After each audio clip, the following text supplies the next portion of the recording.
so extremely proud of you guys, man. Hey, way to come out here tonight, man. Execute and finish. Right? It was all about the finish. Great team win. We did what we came to do. All right? And since we did what we came to do, I'll see you guys on Wednesday. Are the Texans a legit threat in your mind, Coach? Yeah, yes, because of how they play defensively. Yes, because of the way that they can just stifle people. It's just you look at what C.J. Stroud did early, and then since then, it's been a struggle. And by early, you mean in the game yesterday or in his career? Early in his career. Okay, gotcha. It's first. And you're looking at that trajectory, thinking, okay, this is going to be a guy and a team that every year is going to produce explosive or fairly explosive results offensively, and it just hasn't been that. So from the fact that they've been able to beat good teams here recently, this is what, their fifth in a row? Yeah. They've had a brutal schedule. They've had a brutal schedule. They've just strung a fifth one together against Kansas City in Kansas City. That momentum moving into the playoffs or into the late part of the season is really powerful. And any team that's got a defense that's as good as their defense, you've got a shot. Yeah, I agree. I mean, that 5-game win streak includes obviously the Chiefs, Jacksonville, Buffalo. So they're beating good teams, very good teams. Indianapolis, obviously. A broken leg, but. Yeah, but look, I mean, and they lost close games to the Rams, Bucks, Jags early. They lost to Denver by 3 with Davis Mills playing most of the game because that's when C.J. Stroud got hurt. So, yeah, they're a very good team. Obviously, beating San Francisco is a good win. And Denver they're similar in that they got a great defense, but the offense is shaky. Buffalo, like when you look at the AFC now, yes, they got a shot because there's not a complete team in the conference. Buffalo, yes, the great offense. Oh, that's true. Okay, you guys are okay. I'll take that back. You're probably the most complete. Experience. But yeah, the lack of experience is something. We'll see if that doesn't become an issue. And you don't have like what I would say like the scariest playmakers. You know, it's a conservative type team, and they get it done. But it's wide open. I don't think generally, Coach, they have the great offense to get to the Super Bowl. But this might be one of those years where the Ravens with Trent Dilfer, you know what I mean, where it's a defense-led. But if they don't win the division, which they could, but if they don't, they are going to be either most likely the 6 or the 7 seed. Buffalo's the 5. Now they have tiebreaker with Buffalo, but so let's just talk about them as a wild card team. If they are the 5 seed and they're playing whoever wins the AFC North, I will be picking them.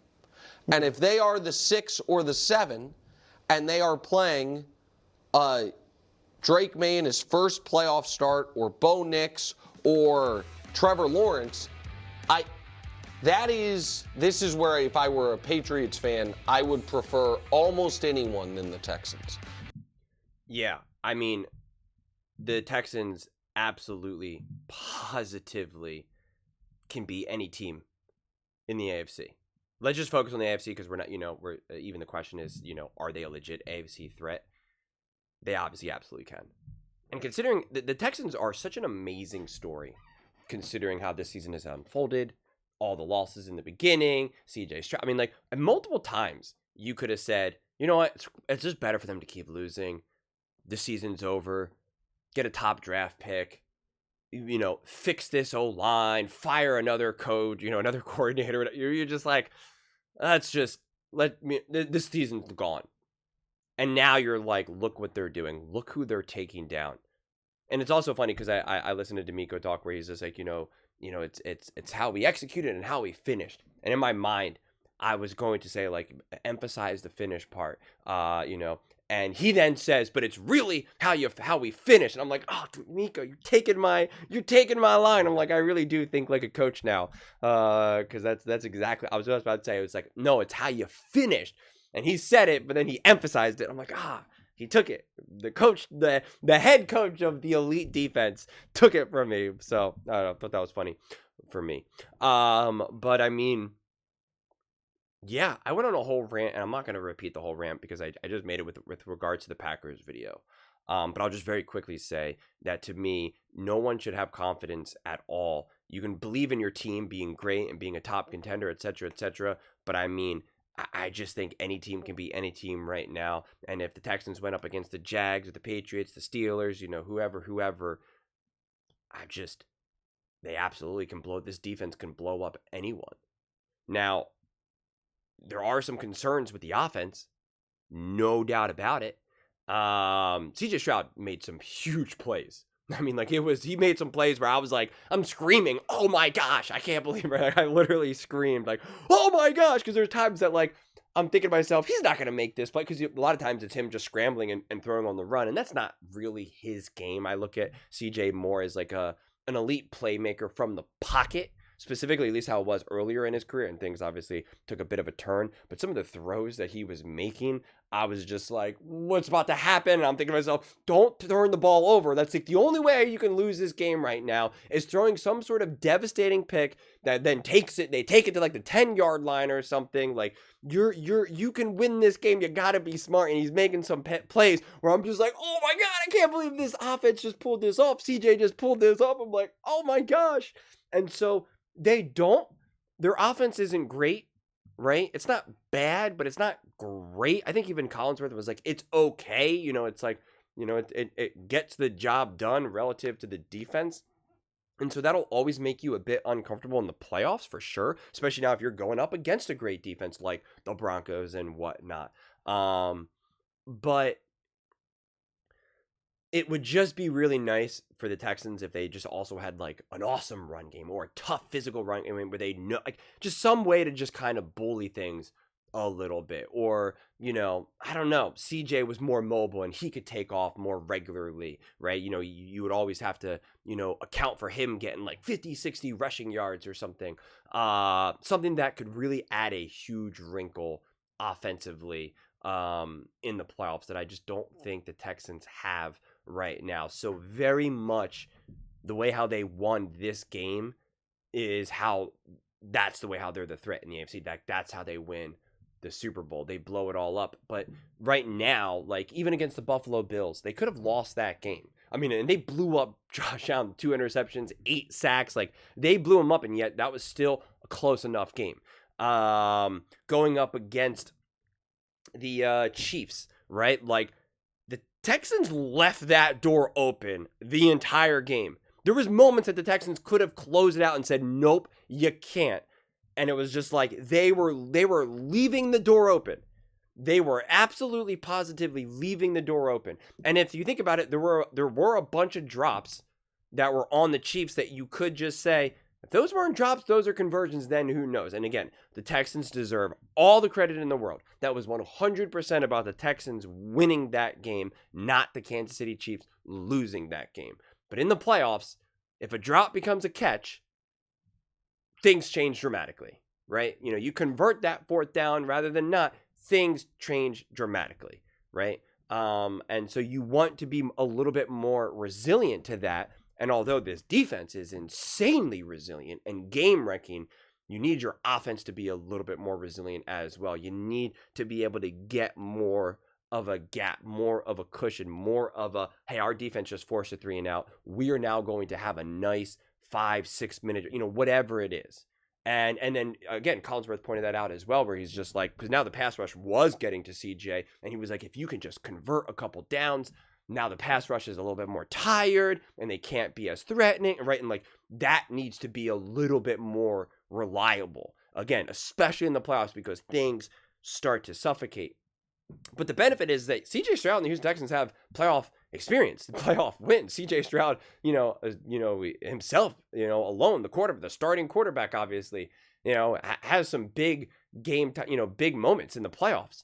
So he's not going to be overwhelmed by the moment. I think CJ's face just always looks somewhat kind of like aloof. Like he always looks like he's kind of like nervous or something, or a little overwhelmed, and it's just his face. Like he's not like, but it is kind of funny because sometimes I look at him and you're just like, are you ready for this moment right now? And he is. It's just like, it's just his demeanor. And I still am a firm believer that if you give CJ a good enough team around him, you actually protect him, give him an O-line, just a semblance of a run game, like he is special. And I think he can still be this great quarterback and the quarterback that we thought he was going to become. I don't know if this is the season that he gets to do it, but you still get to see his decision-making, his play-making ability. And I do think he has risen to the occasion in the playoffs. But the only other thing that really frustrates me and annoys me, and this happened against the Kansas City Chiefs last year, and it happened in this very game. They took this, they took a delay of game penalty. And they were either going to have to call hike and rush the snap, which then the play would have been rushed and just wouldn't have been executed properly, or they took the delay of game. And that's the thing that drives me crazy because that's the head coach. He needs to be better in that moment. In the playoffs, they let the play rush and called hike, and CJ Stroud was like flush out of the pocket immediately, and it was still a crucial part of the game. The game was still winnable. And they were in Kansas City Chiefs territory. Like it was such an important part of that game, second half. And it was just like, help out your young quarterback, help out your team. And they needed to call a timeout and they just didn't. And then it ended up being this rush play. And then the play went nowhere. And, it was a loss. It was a net negative. And then in this game, they didn't get the playoff at all. And it was a delay of game. And it was just like, that is a really important part of that game. Call the timeout. That is the time. And also because CJ needs to call the timeout. CJ needs to grow, mature, and just have the confidence. I'm calling a timeout right here because that's the right play. And I defended CJ last year in that playoff game because I'm like, it's the playoffs. Like, there's a lot going on. You're in your second year. Like, it is up to the coach to be running down the sideline, screaming at the ref, timeout, timeout, timeout. Make things easier for your quarterback. And at this point, I would hope CJ would have a little bit more confidence to call a timeout in that moment, but it doesn't seem like that's where his development is right now, and that's okay. And again, who knows? I don't know what the conversations they have. Some coaches are like, I'm the one calling timeout. Some other coaches are like, listen, if something's happening, you don't feel confident, secure, when we're inside X amount, they can go over various situations of, when it's appropriate to call a timeout, when it's not, when you just have to just call hike right away and let the play develop, or you have to just take the delay of game because it just is what it is. There's going to be a million different variations, a million different philosophies and whatnot, but it doesn't seem like it's even remotely discussed or kind of taken care of. And those things have devastating consequences. It had devastating consequences in the playoffs last year, and it could have had devastating consequences in this game. So, like, some of those little things, I just would like to see the Texans be able to be better at because those matter most in the playoffs. They absolutely matter most. And, since I really believe, and this is, part of the rant that I said in my Packers video, is just like the playoffs right now, man, hold your breath for every extra point, for every field goal, for every, the Kansas City Chiefs missing a field goal, like, every little point is going. I mean, I just think every game is going to come down to the wire. I just think this whole playoffs is going to be suffocating. It's going to be so anxiety inducing. No matter who you're playing, no matter how the game is unfolding, it's just going to be like this the whole time. And when you have as elite of a defense as the Houston Texans, it's just like, yeah, man, you're a big reason why that's going to be the case. And so you just need your offense to elevate ever so slightly. And at the minimum, CJ has to be elite at game management. If he is up 10-7 on the road against the Patriots, there are no losses. You are not taking that sack, getting out of field goal range, which he almost did in this game, right? You cannot do that. You cannot force a throw and get that intercept. Like, you can't, right? Like, he needs to be an elite game manager. An elite game manager. That is not a negative.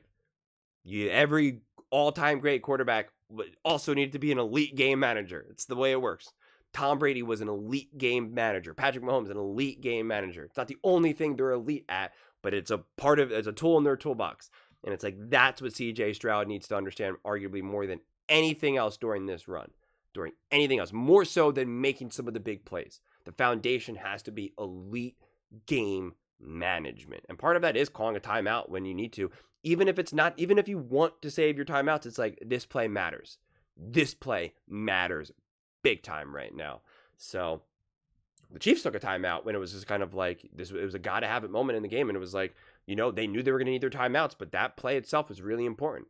And it's like Kurt Warner said, and I'll end here. He's like, he thinks a lot of people emphasize too much, like on third down or this, that. And he's like, every down is just as important. If you have a huge play on first down, it's no different than having a huge play on third down. Because Colin earlier today went on a rant where he goes, I think the third down is the most important down. And in theory, I get it, and it sounds good. And we look at it more. We look at third down conversion rates and whatnot. But Kurt Warner clearly subscribes to the philosophy where it's like, doesn't matter what down it is. Second down, third down, fourth down, first down.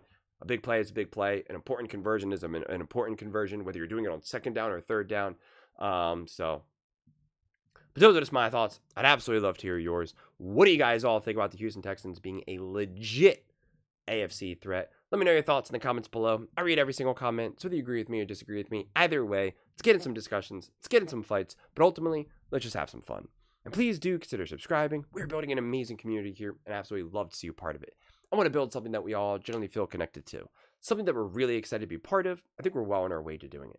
Please don't forget to give this video a thumbs up, as it really does help with the visibility and the algorithm. Thank you so much. See you next time.